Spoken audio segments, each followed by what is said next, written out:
Praise the lord. అందరూ బాగున్నారా? ఈ యొక్క పరిచర్యను దేవుడు ఎంతగానో ప్రోత్సహిస్తూ బలపరుస్తున్నందుకు దేవుడికి వందనములు తెలియజేస్తున్నాను. ప్రార్థన చేసుకుందాం.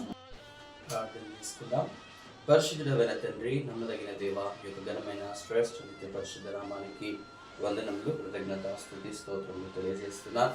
అయ్యా తండ్రి, మీరు ఇచ్చిన అవకాశమును ఈ యొక్క కృపను బట్టి స్తోత్రములు చెల్లిస్తూ ముందుకు కొనసాగుతూ ఉండగా ఈ యొక్క పరిచర్యను మీరు దీవించి ఆశీర్వదించమని ప్రార్థన చేస్తున్నాం. నమ్మదగిన దేవ, నమ్మకమునకు పాత్రుడైన తండ్రి, నీ యొక్క పరిశుద్ధ వాక్యమును విలుచుండగా అయ్యా తండ్రి, నీ యొక్క కృపను దయచేయమని యేసుక్రీస్తు పరిశుద్ధ నామమున విలిచిన ప్రతి ఒక్కరితో దూరంగా ఉండి బలపరిచి నడిపిస్తున్నారని యేసు నామమున అడిగి వేడుకుంటున్నాం తండ్రి. ఆమేన్.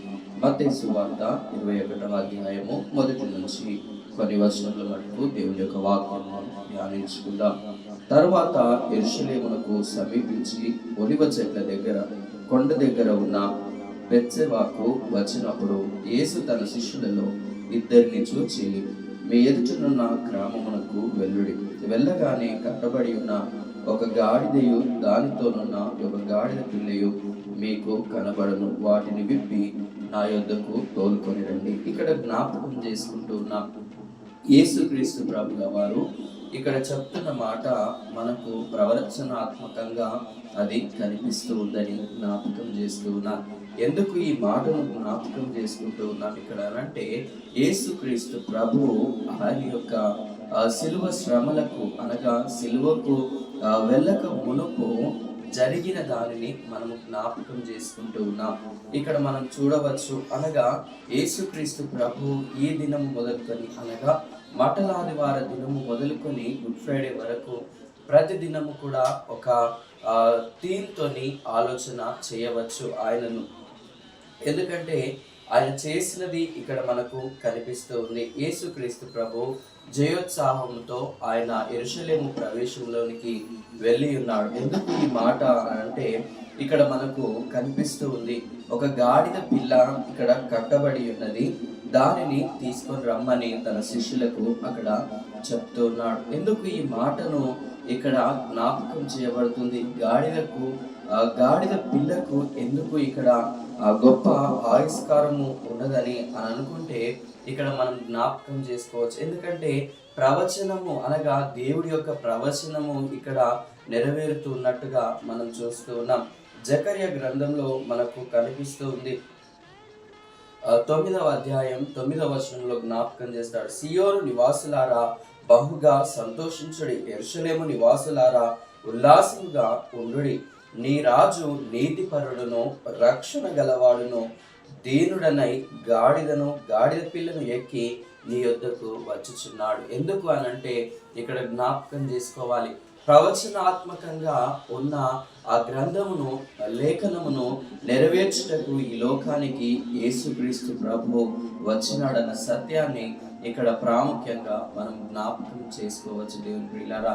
కాబట్టి ఈ ప్రవచనము నీతిపరుడుగా దేవుడి లోకానికి వచ్చి ఉన్నాడు, సాత్వికునిగా ఆయన ఈ లోకంలోనికి వచ్చి ఉన్నాడు, భారవాహకం అనగా గాడిద పిల్లను ఎక్కి ఆయన వచ్చి ఉన్నాడు. రాజులు గుర్రాలను రథములను సిద్ధపరచుకుంటారు, కానీ యేసుక్రీస్తు ప్రభు ఆ గాడిద పిల్లను ఎక్కి దీనముగా ఆయన ఈ లోకానికి వచ్చి ఉన్నాడని జ్ఞాపకం చేస్తూ ఉన్నాను. ఇక్కడ తర్వాత చూస్తూ ఉంటే, ఎవడైనను మీతో ఏమైనను అనిన ఎడల అవి ప్రభువునకు కావలసి ఉన్నవని చెప్పాను. యేసుక్రీస్తు ప్రభువులకు గుర్రములు అవసరం లేదు, అనగా మంచిగా వెళ్తున్న గుర్రములు అవసరం లేదు. నా జీవితంలో మనము ప్రయాసపడి భారము మోసుకొని వచ్చిన వారు కనుక ఆయన ప్రతి భారము నుండి మనలను విడుదల చేసే గొప్ప దేవుడని ఈ యొక్క ఉదయకాల సమయమున జ్ఞాపకం చేస్తూ ఉన్నాను. తర్వాత అవి ప్రభువునకు కావలసి ఉన్నవని చెప్పవలను. వెంటనే అతడు వాటిని తోలిపెట్టునని చెప్పి వారిని పంపాను. చూడండి దేవుని పిల్లారా, దేవుడికి కావలసినది అనగా ప్రభువుకు కావలసి ఉన్నదని చెప్పగానే అతను విడిచిపెడతాడు అని అక్కడ చెప్పిన మాట జ్ఞాపకం చేయబడుతుంది. ఎందుకు ఈ మాట అంటే, ప్రవక్తల వలన చెప్పబడినది నెరవేరునట్లు ఇది జరిగెను. అదేదేమనగా, ఇదిగో నీ రాజు సాత్వికుడై గాడిదను భారవాహక పశు పిల్ల అయిన చిన్న గాడిదను ఎక్కి నీ యొద్దకు వచ్చుచున్నాడని సియోను కుమారితో చెప్పుడి అంటున్నది. ఇక్కడ జ్ఞాపకం చేసుకుంటే నీ నా కొరకే దేవుడు ఆ యొక్క భారవాహకమైన పశు పిల్లను చిన్న గాడిదను ఎక్కి ఈ లోకంలోనికి ఆయన యొక్క శిలువ యాత్రకు ముందుగా, అనగా యూదులు మనం చూస్తూ ఉంటాం, యూదులు కానివ్వండి, మనం ఎవరమైనా కానివ్వండి, శుభకార్యానికి ఒక స్వీట్ని అనగా తీపిని మనము ఆస్వాదిస్తూ ఉంటాం. ఇది కూడా ఒక శుభ సూచకమైనదిగా మనము జ్ఞాపకం చేసుకుంటూ ఉంటాం. ఎందుకంటే పామ్ సండే మట్టల ఆదివారం ఖర్జూరపు మట్టలు పరిచారు. యేసుక్రీస్తు ప్రభు వచ్చినప్పుడు అక్కడ ఉన్నవారు చెట్ల కొమ్మలను పరిచారని ఇక్కడ జ్ఞాపకం చేయబడుతుంది. శిష్యులు వెళ్ళి యేసు తమకు ఆజ్ఞాపించిన ప్రకారము ఆ గాడిద పిల్లను తోలుకొని వచ్చి వాటి మీద తమ బట్టలు వేయగా ఆయన బట్టల మీద కూర్చుంటెను. మన పాప స్థితి దేవుని ఎదుట బట్టబయలై ఉంటూ ఉంది. మనము దానిని విడిచిపెట్టి మనము జీవించినప్పుడు ఆయన సమృద్ధి చేత మనలను నింపుతారని ఇక్కడ జ్ఞాపకం చేసుకోవచ్చు. తర్వాత దారి పొడుగున చూడండి, ఆ యొక్క గాడిద పిల్ల వచ్చినప్పుడు ఎంతగానో విలువ గాడిద పిల్లకు ఇస్తూ ఉన్నారు. అక్కడ ఉన్నది యేసుక్రీస్తు ప్రభు, ఆయనకు ఎంతగానో విలువ ఇస్తూ ఆ గాడిద పిల్లను కూడా సన్మానిస్తున్నారు. నా జీవితంలో మనము గాడిద వంటి స్వభావం ఉన్నాం, కానీ దేవుడు మనలను ప్రేమిస్తూ ఉన్నాడు. మనము ఆ యొక్క గాడిద పిల్లను ఎంతగానో చులకనగా చూస్తూ ఉంటాం, కానీ ఆయన ఎవరిని కూడా చులకనగా చూడడని ఈ యొక్క వచనముల ద్వారా చేసుకోవచ్చు. దేవుని ప్రియులారా, మనం ఎవరికి అవసరం లేదేమో, గాడిద పిల్ల ఎవరికి అవసరం లేదు, కానీ దేవుడికి అవసరమై ఉన్నది. ఈ దినమున నీవు నేను మనం ఎవరికి అవసరం లేని వారముగా ఉంటూ ఉన్నామేమో, కానీ దేవుడు సృష్టికర్త అయిన దేవుడికి మనము అవసరమై ఉంటూ ఉన్నామని ఈ యొక్క ఉదయకాల సమయం నాకు జ్ఞాపకం చేస్తున్నాను. మన జీవితంలో మనం దేనికి పనికిరాని వారమని మనల్ని నిరాకరించవచ్చు మనుషులు, కానీ యేసుక్రీస్తు ప్రభు, మన రక్షకుడైన యేసుక్రీస్తు ప్రభు మనలను నిరాకరించే దేవుడు కాదు. మనమందరం కూడా ఏదో ఒక పని కోసము, అనగా ఆయన యొక్క పరిచర్యలో ఏదో ఒక రీతిగా వాడబడే వారముగా ఉండాలని జ్ఞాపకం చేయబడుతుంది. అక్కడ ఆ యొక్క గాడిద పిల్లని తీసుకొని వచ్చినప్పుడు ప్రతి ఒక్కరు బట్టలు పరిచారు. తర్వాత కొందరు వెనుక వచ్చిన జనము చూడండి ఎంతగా పొగడతారంటే, ఎవరు కూడా పొగడతలు అక్కడ పొగుడుతూ ఉంటారు.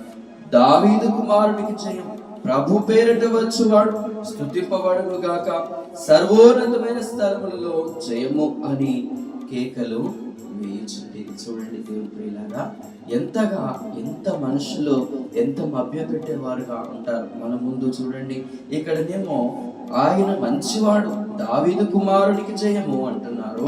తర్వాత ప్రభు పేరిట వచ్చేవాడు స్తుతించబడును గాక అంటున్నారు. సర్వోన్నతమైన స్థలములలో జయము అంటున్నారు. ఇక్కడ మనం జ్ఞాపకం చేసుకుంటే ఈ యొక్క సర్వోన్నతమైన స్థలములలో అనే భాగము మనకు లూకా సువార్తలో క్లియర్ గా మనకు కనిపిస్తుంది. క్రిస్మస్ సీజన్ లో అది కనిపిస్తుంది. ఎందుకంటే సర్వోన్నతుడైన దేవుడు మన మధ్యలో ఉంటూ ఉన్నాడు. మన కొరకు ఆయన సర్వమును ధారాళముగా దయచేసిన దేవుడు కనుక ఆయన సర్వోన్నతమైన స్థితిలో ఉన్నాడు. అందుకే సర్వోన్నతమైన స్థలములలో దేవునికి మహిమ, ఆయనకిష్టులైన మనుషులకు భూమి మీద సమాధానమని త్రియేక దేవుని ద్వారా అక్కడ వ్రాయబడి ఉన్నది. దేవుని ప్రియులారా, కాబట్టి మనము ఆ యొక్క దూతలు ఏ విధంగానైతే పొగిడాయో మన అనుదిన జీవితంలో కూడా ఇక్కడ జ్ఞాపకం చేసుకుంటే ఆయనకు సర్వోన్నతమైన స్థలము మన జీవితాలలో అనుగ్రహిస్తున్నామా? ఒకటి ప్రాముఖ్యంగా జ్ఞాపకం చేసుకోవాల్సినదని జ్ఞాపకం చేస్తున్నాను. ఆయన యెరూషలేములోనికి వచ్చినప్పుడు పట్టణమంతయు ఈయన ఎవరో అని కలవరపడెను. జనసమూహము ఈయన గలిలయలోని నజరేతు వాడకు ప్రవక్త అయిన యేసు అని చెప్పిరి. మనలను గుర్తిస్తున్నారా? మన సాక్ష్యమును బట్టి వారు గుర్తిస్తున్నారా? ఇతరులు అన్యులు మనల్ని గుర్తిస్తున్నారా అని మనం అనుకుంటూ ఉంటాం.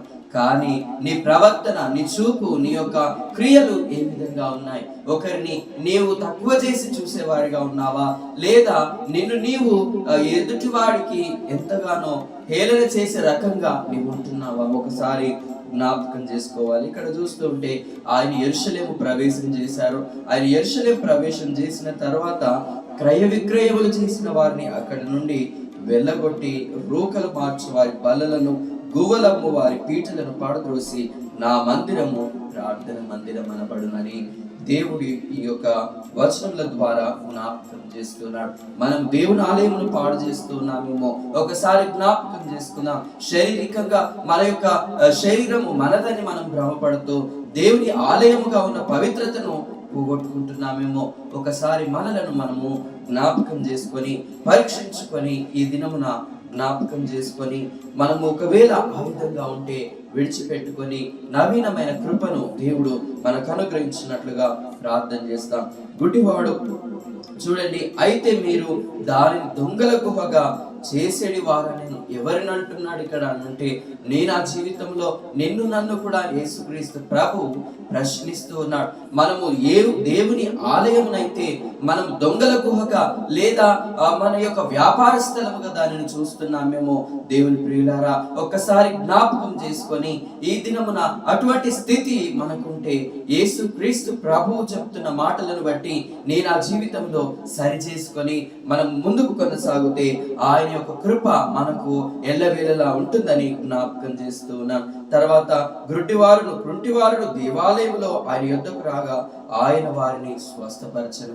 మనము మన మంచి క్రియలను బట్టి దేవుడు మనకిచ్చిన వరములను ఉపయోగించడానికి వెనకడుగు వేయొద్దని ఈ యొక్క వచనముల ద్వారా జ్ఞాపకం చేస్తున్నాం. తర్వాత ఇక్కడ చూస్తుంటే అక్కడ ఉన్న వాళ్ళందరూ ఆయనను చూసి, ఎందుకంటే ఒకరికి నచ్చుతాము, ఒకరికి నచ్చము. ఎప్పుడు కూడా మనము ఒకరికి నచ్చినమంటే ఒకరికి ఎవరికో నచ్చకుండా ఉంటూ ఉంటాం. ఇక్కడ కూడా అందరూ ఆయన యొద్దకు వచ్చేసరికి ఆయన కొందరికి నచ్చలేదు. ఇక్కడ జ్ఞాపకం చేసుకుంటే కాగా ప్రధాన యాజకులు, శాస్త్రులు ఆయన చేసిన వింతలను, దావీదు కుమారునికి జయము అనే దేవాలయంలో కేకలు వేయుచున్న చిన్న పిల్లలను చూచి కోపముతో మండిపడి, మీరు చెప్పుచున్నది వినుచున్నావా అని ఆయనను అడిగిరి. అందుకు యేసు, వినుచున్నాను.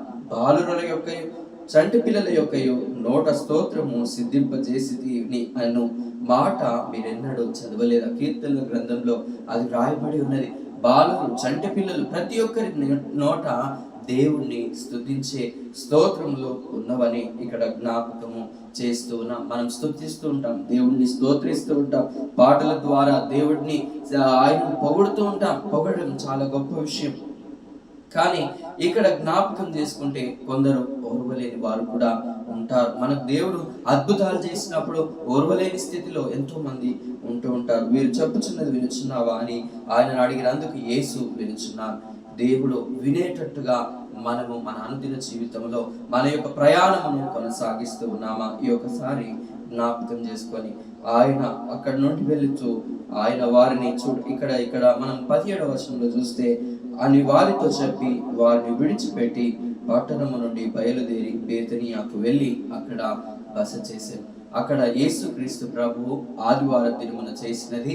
అక్కడి నుండి ఆయన యెరూషలేము ప్రవేశం చేసి దాని తర్వాత బేతనియకు ప్రయాణమై ఉన్నాడని ఈ యొక్క వచనముల ద్వారా జ్ఞాపకం చేస్తూ ఉన్నాను. రేపటి దినమున ఆ యొక్క అంజూరపు చెట్టు గురించి మనము జ్ఞాపకం చేసుకుందాం. బేతనియాలో ఏమేమి యేసుక్రీస్తు ప్రభు చేశారో దానిని చూడవలసిన కృప మనకు దేవుడు అనుగ్రహించినట్లుగా ప్రార్థన చేసుకుందాం.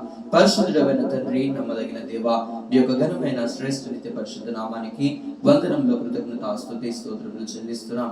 అయ్యా తండ్రి, ఈ యొక్క మటల ఆదివార దినమున అయ్యా తండ్రి పామ్ సండేగా ప్రతి ఒక్కరు జరుపుకొచ్చుండగా మీరే తోడుగా ఉండి కృప చూపించమని ప్రార్థన చేస్తున్నాం. విన్న వాక్యమును బట్టి అయ్యా తండ్రి, మీరు యెరూషలేము ప్రవేశము ఏ విధంగా చేశారో క్లుప్త క్లుప్తంగా వివరించుకోవడానికి మాకు ఇచ్చిన సమయమును బట్టి స్తోత్రములు వందనములు తెలియజేస్తున్నాం. అయ్యా తండ్రి, నీ యొక్క కృపలో అనారోగ్యంతో బిడ్డలను మీరు జ్ఞాపకం చేసుకునండి. జోసెఫ్ గారిని మీరు స్వస్థపరచండి, మీరు కృప చూపించమని ప్రార్థన చేస్తున్నాం. నమ్మదగిన దేవా, సునీల్ బ్రదర్ ను మీరు జ్ఞాపకం చేసుకోనండి. రాజేష్ బ్రదర్ ను, వారి కుటుంబంలో మీరు జ్ఞాపకం చేసుకోనండి తండ్రి. సునీల్ బ్రదర్ వారికి శాంతిని, సమాధానం వారి కుటుంబంలో దయచేయమని ప్రార్థన చేస్తున్నా.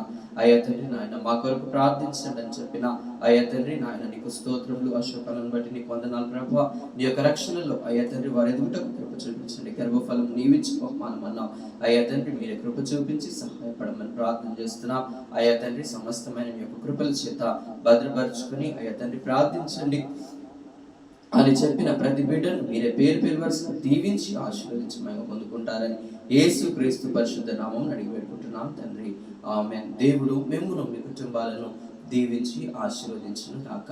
మీ కొరకు ప్రార్థించడానికి మా యొక్క నంబర్స్ కు మీరు తెలియజేయవలసిన ఫోన్ నంబర్స్ ను మేము స్క్రోలింగ్ లో ఇస్తాము. దేవుడు మిమ్మును మీ కుటుంబాలను దీవించి ఆశీర్వదించి బలపరిచి నడిపించును గాక. ఆమేన్.